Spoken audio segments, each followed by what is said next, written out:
através então de tudo isso, Deus então aplaca aquela praga, né? Deus deixa de consumar, né, aquilo que ele queria fazer, e Deus tem misericórdia de Davi, tem misericórdia do povo.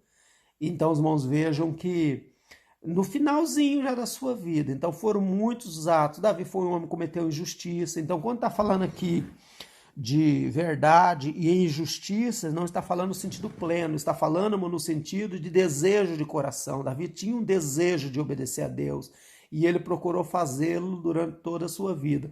Então ele cometia o pecado, ele errava, mas de um modo geral, irmãos, ele procurava novamente se consertar com Deus, ele se arrependia, ele buscava Deus. Ele foi um homem que tinha um coração segundo Deus por causa disso. Por causa que ele não encobria, ele não se revoltava com o profeta de Deus, quando o profeta de Deus falava com ele, quando o profeta de Deus realmente vinha até ele e apontava o dedo para ele. Não, ele se humilhava, se arrependia e reconhecia o seu erro, né? Então é muito importante salientarmos isso, irmãos, porque veja só, Deus, quando ele olha para nós, ele não vê perfeição em nós. Ele vê pessoas falhas a qual nós somos. Agora, existe uma coisa importante, irmãos. Nós que servimos ao Messias, que servimos a Jesus, na era messiânica, né, nessa era que já começou, podemos dizer assim, essa era messiânica espiritualmente falando, né, o governo do Messias ainda não iniciou literalmente, né, só vai iniciar no milênio, né, mas ele já está entre nós através do seu Espírito, e nós temos um pacto com Deus, né? E este pacto ele é firmado através, né, de uma aliança de sangue. E que aliança de sangue é esta? É justamente aquele sangue vertido na cruz do Calvário que foi derramado por nossa pecado, né?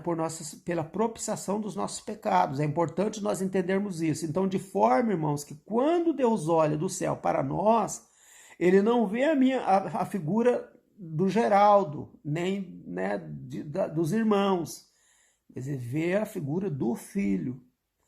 É isso que ele vê, irmãos. Veja só, propiciatório, o que significa propiciatório? Significa uma tampa, né? A Bíblia diz que Deus mandou fazer uma arca e mandou cobrir esta arca com um propiciatório, né? Veja que dentro desta arca havia coisas muito preciosas, né, dentro da arca, mas havia uma tampa. Para que servia a tampa? A tampa servia para proteção. E sobre esta tampa, sobre esse propiciatório, havia dois anjos, dois querubins, né? Duas imagens de querubins, né? Realmente, podemos dizer assim, batido, né, em ouro. E então Deus, quando ele olhava do céu, né, ele era aquele que habitava entre os querubins. Então a figura da arca, da aliança que estava no Santo dos Santos, né, no caso, e do propiciatório sobre a arca, mais o querubim em cada extremidade do propiciatório, fala do Deus que habita entre os querubins, quer dizer, o Deus que se manifesta entre os querubins. E o que isso significa, irmãos? Nós somos cobertos por um sangue, existe uma tampa sobre nós. O que significa? Um propiciatório, né? Quando Deus olha para nós, ele não vê a figura do Geraldo, mas ele vê a figura do sangue do seu filho, ele vê a figura do seu filho, que nele a perfeição plena. Em mim não há, mas em Jesus há. Então, por isso, irmãos, que Deus ele vê perfeição em mim, porque ele vê a figura do filho. Por isso que Paulo disse, ali em Gálatas, no capítulo 1, e versículo 21, já não mais vivo eu, mas Cristo vive em mim. Então, vamos ver, já é importante nós entendermos isto, que não é por isso, irmãos, que Deus ele exige de nós perseverança e esforço. Porque, irmãos, nós estamos representando este Deus, nós estamos representando a figura de Deus, do Pai, e a figura do Filho. Dessa forma, devemos dar o nosso melhor, devemos nos esforçar o máximo para que nós não venhamos, na verdade, a desqualificar, né, as obras de Deus. E quando nós damos mau testemunho, nós estamos desqualificando, porque nós estamos escandalizando Deus e a sua palavra. Não é assim que acontece quando uma pessoa faz algo errado, já aponta logo o dedo, tá vendo? Ele não é isso, ele não é aquilo, olha lá o que ele anda fazendo. Então isso é um mau testemunho, isso faz com que as pessoas venham escandalizar-se de Deus e da sua palavra. Então, por isso, nós devemos fazer o máximo possível que estiver a nosso alcance, né, dentro das nossas, não da nossa capacidade, mas das capacidades que Deus vai nos dando, né, que nós temos que estar sempre pedindo a Ele para Ele nos capacitar, para Ele nos encorajar, para Ele realmente operar em nossas vidas, porque se nós formos lutar com as nossas armas carnais, nós não vamos conseguir vencer, só vamos conseguir vencer com as armas espirituais. Essas armas, elas são dadas por Deus através da ação do Espírito Santo em nossas vidas. Então é importante nós entendermos isso, porque só desta forma nós vamos entender a grandiosidade da obra de Deus na vida deste grande homem. E eu tive até, inclusive, irmãos, aqui analisando, quando Davi sobe na eira de Araúna, né, a Bíblia diz que Araúna oferece, já no final, né, do seu reinado, Araúna oferece ao rei, que no capítulo 24, ele oferece ao rei, né, diz assim, ó, eis aí bois para o holocausto, e os trilhos, e o aparelho dos bois para a lenha. Então ele estava oferecendo os bois, que eram dois, né, os dois bois, né, os trilhos e mais o aparelho, né, as madeiras do aparelho para a lenha. E sabe quanto que Davi paga, irmão, para Araúna? Quando ele diz assim, ó, Davi diz assim, porém o rei disse a Araúna, não, mas por preço justo tu comprarei, porque não oferecerei ao Senhor, meu Deus, holocaustos que não me custem nada. Assim Davi comprou a eira e os bois por 50 ciclos de prata. Ele comprou aquele pedaço, aquele lugar ali, mais os bois por 50 ciclos de prata. 50 ciclos de prata, irmãos, dava um ciclo, era 11,4 gramas. Então 50 ciclos dava por volta de 570 gramas, né? Um pouco mais de meio quilo de ouro. Era como se fosse hoje o nosso dinheiro, né? 1 quilo de ouro ficaria mais ou menos perto de 30 mil euros, né? Vamos supor, fazendo assim uma análise grosseira, né? Assim, mais ou menos. Mais ou menos em torno de 30 mil euros. Não significa que Deus deu para aqueles dois bois, para aquele lugar ali onde ele erigiu aquele altar, um pouco mais de meio quilo de ouro. Então, na altura, era um valor avultado, era um valor grande que Davi ofereceu, né? Então, os irmãos vejam que Davi, ele era um homem que ele não media esforços, inclusive, né, recursos próprios para o serviço a Deus, né? É importante nós salientarmos isso. Sabe por quê, irmãos? Porque Davi, ele entendia de uma forma bem, podemos dizer assim, específica, né? A figura de Deus na sua vida como sendo aquele que é o provedor, né? E como aquele que, na verdade, é dono de todas as coisas. Então, Davi, mesmo ele sendo o rei de Israel, ele entendia que ele era servo do Deus Altíssimo e, como servo, ele era mordomo do Deus Altíssimo. Então, significa que ele estava administrando algo que não era seu, era de Deus. O mordomo, irmãos, normalmente, ele não administra algo seu, ele administra algo do seu Senhor, né? As riquezas do seu Senhor. Todas aquelas riquezas estão à disposição dele, mas ele não pode usar essas riquezas para fins espúrios. Os irmãos estão entendendo? Então Davi, ele dispendia recursos para o louvor a Deus, né? Os irmãos vão entender muito bem isso quando se os irmãos lerem, né? ali em Crônicas, quando Davi ele começa a doar parte da sua fortuna pessoal que ele adquiriu durante toda a sua vida, ele começa a doar esses recursos para a construção do templo em Jerusalém, porque Deus não permitiu que ele fosse o construtor, né, do templo, por causa que ele tinha as mãos manchadas de sangue, né, no sentido de que ele era um homem de guerra, né, um homem que guerreou muito, né, matou muita gente, claro que foi em guerra, mas matou, né, e Deus então falou que o seu filho iria edificar. Então Davi, quando já no final da sua vida, ele pega e deixa recomendações a Salomão para que Salomão pudesse fazê-lo, e ele então disponibiliza, né, recursos pessoais dele para a construção do templo em Jerusalém. Isso é importante nós salientarmos, irmãos, porque muitas vezes, irmãos, nós, né, como igreja do Senhor, somos às vezes tão mesquinhos na obra de Deus, sabe? Às vezes para darmos uma oferta, né? Às vezes para darmos uma ajuda, seja para quem quer que for, nós somos tão lentos, irmãos, sabe? Tão, podemos dizer assim, vagarosos, né? E às vezes, quando é para nossos prazeres pessoais, né?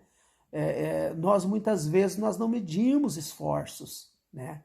Eu até, inclusive, uma vez, não sei se os irmãos se lembram, eu preguei uma mensagem pregando, eu falei que normalmente nós, quando a gente vai dar presentes, quando você vai dar um presente que demonstra quem verdadeiramente você é, a figura do caráter da pessoa. Eu normalmente tenho por norma, e é regra minha, né, regra minha mesmo, quando eu vou dar um presente, eu procuro dar, dentro das minhas possibilidades, o melhor presente, né? Mas eu procuro fazer isso porque Deus tem feito essa obra na minha vida, mas tem pessoas que não é assim. Ele vai dar um presente, ele compra o mais barato, o mais simplesinho, né? Mas se alguém for dar um presente para ele, o mais barato, o mais simplesinho, ele muitas vezes não vai gostar. Então os irmãos vejam que há podemos dizer assim, uma hipocrisia, né? Nós queremos receber o melhor, mas quando vamos dar, não damos o melhor, né? E ao contrário, nós devemos dar o melhor, né?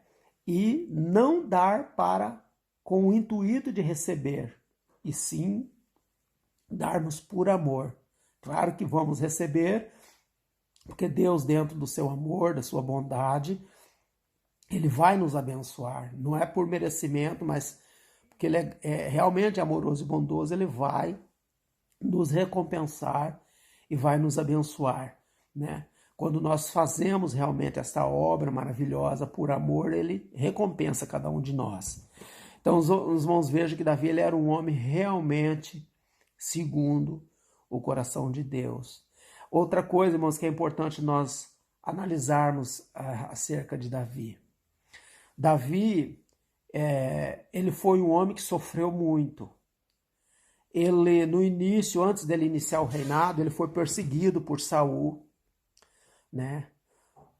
Toda pessoa, irmãos, né? Toda pessoa que é escolhido por Deus para uma obra específica aqui na terra, pode ter certeza que essa pessoa vai ser perseguida. De alguma forma vai ser perseguida, né? Porque vai haver oposição contra essa pessoa. Isso é certeza, porque, irmãos, o inimigo espiritual de nossas almas, ele não quer que o reino de Deus, na verdade, seja estabelecido. Ele não quer. Então, este é um papel nosso como servos do Deus Altíssimo. Então, nós vamos sofrer oposição, principalmente aquela pessoa que Deus tem uma obra específica na vida dele. E não foi diferente com Davi. Davi, irmãos, a vida ficou tão difícil para ele que ele teve, no início da sua vida, cercar-se de pessoas vagabundas. Pessoas que eram, podemos dizer assim, que viviam à margem da sociedade da época. E ele então vai, né, e organiza um exército pessoal no início de 400 homens, depois esse exército ele acaba crescendo até 600 homens, né?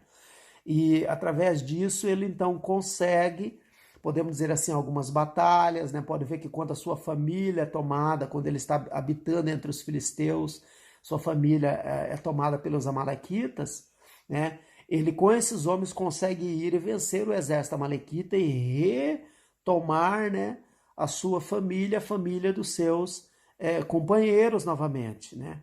Então Davi, ele era um homem que ele começou a sua vida dessa forma, né? Numa situação bem complicada, vivia fugido, dormindo em cavernas, né? Teve que levar toda a sua família para viver fora de Israel, para proteger, né? Possivelmente aqui nessa ocasião, o seu pai já era viúvo, né? Possivelmente aqui, porque o texto diz que estava Jessé, sua mãe e seus irmãos.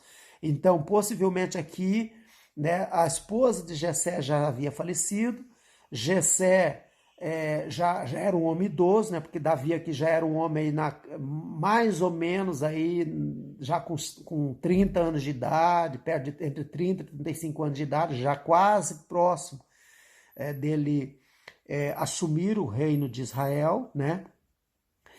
E ele então, irmão, desculpa, né? Desculpa, 30 não.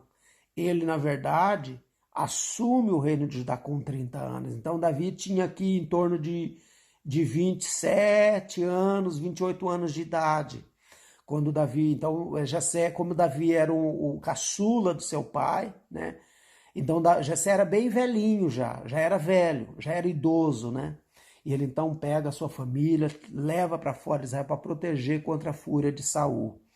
Então os irmãos vejam, quando ele então começa a governar, veja só que até o governo, irmão, de Davi começou de forma difícil, ele teve que fazer alianças, né? Davi, ele foi um rei que ele foi ungido 3 vezes por Samuel, ele foi ungido depois pelos, né, entre os anciãos de Judá, foi ungido novamente ali, foi derramado óleo sobre ele, o óleo da unção, e depois foi ungido como rei de todo Israel pela 3ª vez. Ele recebeu 3 unção. Até ele chegar a se tornar rei de todo Israel, ele teve que passar por 3 unção, né? Vamos ver que não foi fácil a vida dele, até ele conseguir atingir aquele ponto, né, aquele patamar que Deus queria que ele atingisse. Ele teve que lutar, ele teve que realmente se esforçar muito, perseverar para chegar até lá. Houve momentos menos felizes de Davi, momentos de mentira, né, momentos difíceis, né, houve momentos que pessoas inocentes tiveram que morrer, no caso ali do sacerdote, né, que estava lá no tabernáculo, quando o sacerdote teve que dar os pães da proposição, que eles estavam com fome, depois Saul manda matar esses sacerdotes. Irmãos, vejam, pessoas inocentes morreram por causa de Davi, né? É claro, na verdade, se nós analisar bem, morreram por causa da maldade de Saul, mas porque esses homens tinham servido Davi, por isso morreram, né? Então o Davi, ele teve um reinado assim que não foi fácil. Depois, durante o reinado, ele cometeu alguns equívocos, né, alguns deslizes que lhe custaram muito caro. Né, o pecado, por exemplo, de adultério com Batseba, o assassinato do marido de Batseba, Urias, né? Depois ele criou mal seus filhos, né? Ele não disciplinou seus filhos como deveria, não educou seus filhos como deveria, e com isso houve problemas entre os seus filhos, né? Aminon, por exemplo, ele cometeu incesto, né? Ele violentou, né, Tamar, a sua irmã, né? E depois Absalão vai e mata Aminon. Você veja só, irmãos, que tragédia nessa família. Depois vai, né, e se levanta contra o seu pai, né, e usurpa o trono. Depois Davi vai, né, há um embate, uma guerra muito grande entre o exército de Davi e o exército de Absalão. Então Absalão é morto por Joabe, né? Então Davi, ele sofre muito, tudo por causa de decisões mal tomadas que ele tomou durante a sua vida. Os irmãos sabem que eu sempre tenho falado no sentido, irmãos, de que Deus ele perdoa os nossos pecados, mas as consequências das nossas ações, elas perduram. Nós vamos viver essas consequências na pele. Foi o que aconteceu com Davi, né? Deus, quando ele dá aquela sentença, quando Natan conta aquela parábola que Davi diz assim, ó, digno de morte é esse homem e pagará quadruplicado pela cordeirinha que ele tomou. E daí Natan diz para ele assim, ó, tu és este homem. E daí Deus fala, né, que a vida dele iria ser uma vida de sofrimento. E realmente foi até o fim da sua vida, mas ele permaneceu firme ali nos pés do Senhor, sabe? Ele não deixou de servir a Deus, permaneceu fiel a este Deus até o fim da sua vida. Depois pôde dar, né, indicações ao seu filho Abisalão, o seu filho Salomão, para Salomão não começar o seu reino de forma errada, né? E graças realmente a esses conselhos, né, de Davi, e depois também o posicionamento de Salomão perante Deus, Deus então vai e começa a abençoar o reinado de Salomão, né, perante todo o Israel. Por que, irmãos, que é importante nós falarmos isso? Porque nós estamos vivendo num período muito difícil, né? Todo mundo está passando por essa epidemia, né? Essa pandemia que já se alastrou mundo afora, né? Já morreram milhares de pessoas. Por exemplo, só ontem, né, e na Itália morreu 994 pessoas, 700 e poucas pessoas em Espanha. Então as coisas estão muito complicadas. E nós estamos, por exemplo, proibidos, né, de nos reunirmos como igreja para adorarmos ao Senhor coletivamente, justamente por causa dessa quarentena, dessas restrições que estão impostas, né, sobre nós aqui na Suíça, na Alemanha, podemos dizer assim de um modo geral em toda a Europa. As fronteiras se fecharam por causa disso. Nós estamos vivendo um período único na face da Terra, né? Isso só aconteceu, podemos dizer assim, na Primeira e na Segunda Guerra Mundial, né? Em haver essas certas restrições, né? Então está muito complicado, as pessoas estão com medo, né? Como diz o ditado, né? Não jogue pedra no telhado do seu vizinho porque o teu é de vidro. Então as pessoas estão com medo, irmãos, porque na verdade podemos dizer assim, este mal ele é invisível, a gente não vê com os nossos olhos, mas o certo é que ele anda aí à solta e ele pode afetar qualquer pessoa. Nós sabemos que nós temos confiança no nosso Deus, né? E nós sabemos que o nosso Deus é aquele que cerca cada um de nós com o nosso cuidado, ele cuida de nós, mas nós estamos vivendo, irmãos, no meio dessa sociedade, e nós, claro, estamos sujeitos a tudo isto, estamos também sofrendo, temos a incumbência de orarmos, né, pela igreja, orarmos pela nossa sociedade de um modo geral. Então é importante porque esta vida sofrida que Davi teve, e esta confiança inabalável de Deus fez com que ele fosse uma pessoa vitoriosa até o fim da sua vida. Então isso serve para nós de exemplo, de uma fé inabalável, de um coração totalmente voltado para Deus, de um coração totalmente arrependido. Quando ele pecava, ele prontamente se humilhava perante o Senhor, né? Nós nunca vamos conseguir viver uma vida, irmãos, 100% isenta de pecar. Enquanto estivermos neste corpo, nós não vamos conseguir. Agora, que possa, se por acaso acontecer, possa acontecer, né, o mínimo possível, para que nós também não venhamos a viver sérias consequências por causa dos nossos atos. Porque aquele que muito peca, muitas consequências sofre. Ainda que recebe o perdão de Deus, mas recai sobre ele, né, as consequências por causa do ato praticado. Amém, irmãos? Então que Deus possa abençoar você nesses dias difíceis que você está passando, que você não venha se desesperar, você não venha se desanimar, venha manter esta confiança, né, inabalável no Senhor, venha se espelhar no exemplo deste grande homem de Deus, Davi. Procure ler, né, a história dele desde ali do capítulo 13 de 1 Samuel até o início de 1 Reis, né? Claro que depois a história ela é recontada no livro de Crônicas, Mas procure ler, irmãos, essa história, né, que é uma história muito bonita, às vezes trágica, né? Há situações ali realmente trágicas, né? Mas uma situação, uma vida realmente de um homem que amou a Deus do princípio ao fim da sua vida, e por isso Deus pôde, né, estabelecer o seu trono, né, e fazer a ele uma promessa, irmãos, de aliança eterna. Por isso que Jesus Cristo é o chamado Filho de Davi. Ele que vai ser o governante que vai trazer paz na terra, né? Paz à humanidade.